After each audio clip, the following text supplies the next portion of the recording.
Now, images of masculinity can tell us much about society, not only about gender, but about politics and social life.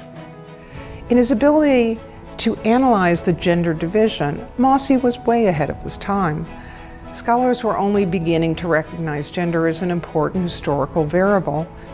In many ways then, Mosse's ideas at the time were pioneering. Taking up and developing novel historical approaches, he tried to understand the cultural expressions of nationalism and their links to sexuality and gender.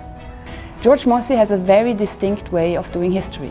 Drawing up in literature, art, memorial monuments, he puts low and high culture in a historical and political transnational perspective. Mosse tries to bring together different elements of a subject that was known but was not particularly seen or discussed as one.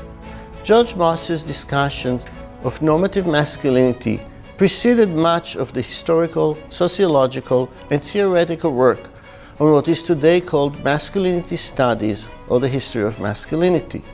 Mosse explained nationalism and fascism in general and masculinity in particular in terms of ideology and culture rather than of social structure and the economy. That to date, his history of masculinity is one of the first and perhaps the most systematic deconstruction that we use to this day about how we understand how gender roles work. Mosse's work showed us that manhood is historical.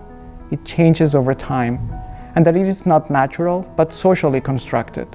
It would seem to me that, a kind of normative masculinity, as Mosse puts it, is immensely malleable and yet at the same time depressingly resilient. To ask questions about the relationship of these movements to those of the past that sought to remake man and womanhood, to connect the system or order of gender relations to worldviews relating to nationhood and race. No one has taught us more about pursuing cultural history in this way than George Mosse.